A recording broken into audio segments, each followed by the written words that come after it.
કાંકરા તાલુકાના મુખ્ય સંકલન સિહોરી ખાતે આવેલા જૂના બસ સ્ટેશન સામે બહુચરમાના મંદિરના ચોકમાં એક સાથે બે હોળી પ્રગટાવવાની પરંપરા યથાવત।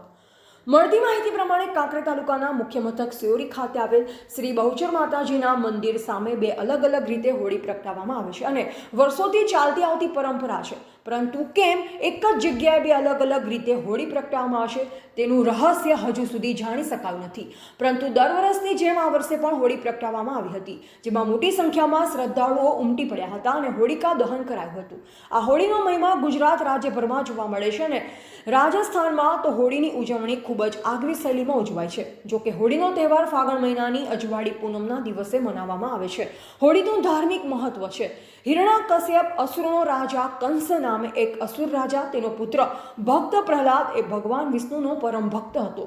તેના પિતા કંસને તે ગમતું ન હતું। તેમણે પહેલેથી જ ઘણા સમજાયો, પણ તેણે ભગવાનની ભક્તિ છોડી નહીં। અંતે તેના પિતાએ તેને મારી નાખવા ઘણા પ્રયત્ન કર્યા, પણ પ્રહલાદ મર્યો નહીં। પ્રહલાદની ફોઈ હોળિકા હતી, એ ચિતામાં તેને આગની અસર ન થાય। પ્રહલાદને જીવતો બાળી નાખવા માટે હોળિકા કંસની બહેન તેને પોતાના ખોળામાં લઈ આગની ચિતા પર બેઠી અને ભક્ત પ્રહલાદ ભગવાનનો ભક્ત હોવાથી બચી ગયો અને ભગવાન વિષ્ણુએ સાક્ષાત સ્વરૂપ દર્શન આપ્યા। તેની ખુશીમાં દર વર્ષે આ તહેવાર સમગ્ર દેશમાં ઉજવવામાં આવે છે, જેમાં રાજસ્થાનમાં હોળીના તહેવારનું અનોખું મહત્વ છે। ત્યારે હોળીના દિવસે લોકો ઉપવાસ કરે છે। લોકો શેરીએ શેરીએ ફરી લાકડા, ઘાસ અને ગાયના છાણમાંથી તૈયાર કરેલ છાણા એક ચોકમાં ભેગી કરી હોળી તૈયાર કરવામાં આવે છે। સાંજે હોળી પ્રગટાવવામાં આવે છે અને પ્રથમ લગ્ન કરેલ દંપતી અને પ્રથમ પુત્ર કે પુત્રી હોય એવા હોળીની પ્રદક્ષિણા કરે છે અને અન્ય લોકો ધાણી, ખજૂર, ચણા વડે હોળીની પૂજા કરે છે।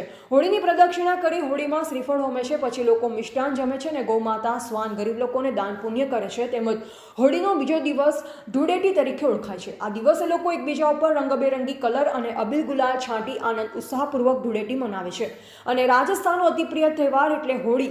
લાખો કામ પડતા મૂકી રાજસ્થાનીઓ હોળીના તહેવાર પોતાના માદરે વતન રાજસ્થાનમાં મનાવવા જાય છે। ત્યારે ગુજરાતમાં પણ અનેરા ઉત્સાહપૂર્વક હોળી પર્વની ઉજવણી કરવામાં આવે છે અને શ્રદ્ધાળુઓ દર્શન કરી ધન્યતા અનુભવે છે। હોળીનો તહેવાર 18 આલમના લોકો એક સાથે મળી ઉજવે છે। એવા લોમપુરી ગોસ્વામી, બ્યુરો ચીફ, બનાસકાંઠા સાથે અલ્પેશ ગોસ્વામી, કાંકરેજ, SB ન્યૂઝ ગુજરાતી।